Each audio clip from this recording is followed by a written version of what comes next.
Hi friends, Krishna Janmashtami ದಿನ ನನ್ನ ಮುದ್ದು ಮೊಮ್ಮಕ್ಕಳಿಗೆ ಡ್ರೆಸ್ ಮಾಡಿಸಿದ್ವಿ. ನನ್ನ ಮೊಮ್ಮಗ ಮುದ್ದಾಗಿ ಕೃಷ್ಣನ ಡ್ರೆಸ್ ಹಾಕೊಂಡು ಆರಾಮಾಗಿ ಮಲಗಿದ್ದಾನೆ. ನನ್ನ ಮುದ್ದು ಚಿಕ್ಕ ಮೊಮ್ಮಗಳು ಡ್ರೆಸ್ ಹಾಕ್ತಾ ಇದ್ದಾಳೆ ನೋಡಿ. ರಾಧೆ ಆಗಿದ್ದಾಳೆ ಅವಳು. ತುಂಬ ಮುದ್ದಾಗಿ ಕಾಣ್ತಾ ಇದ್ದಾಳೆ, ತುಂಬ ಚೆನ್ನಾಗಿ ಕಾಣ್ತಾ ಇದ್ದಾಳೆ. ಆ ಹೇರ್ ಸ್ಟೈಲು, ಹಿಂದೆ ಒಂದು ಹೂವಿನ ಗೊಂಚಲು ಎಲ್ಲ ತುಂಬ ಚೆನ್ನಾಗಿ ಕಾಣ್ತಾ ಇದೆ. ಆ ವಿಘ್ನ ಅವಳು ತುಂಬ ಇಷ್ಟಪಟ್ಟು ಹಾಕೊಂಡ್ಳು.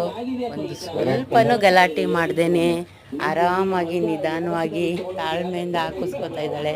ಅವಳಿಗೆ ಕೃಷ್ಣ ಅಂದರೆ ತುಂಬ ಇಷ್ಟ. ಆ ಕೃಷ್ಣ ರಾಧೆ ಡ್ರೆಸ್ ಹಾಕೊಂಡಿದ್ದಕ್ಕೆ ಅವಳು ತುಂಬ ಗಲಾಟೆ ಮಾಡ್ದೇನೆ ತುಂಬ ತಾಳ್ಮೆಯಿಂದ ಸಂತೋಷವಾಗಿ ಹಾಕಿಸ್ಕೊತಾ ಇದ್ದಾಳೆ.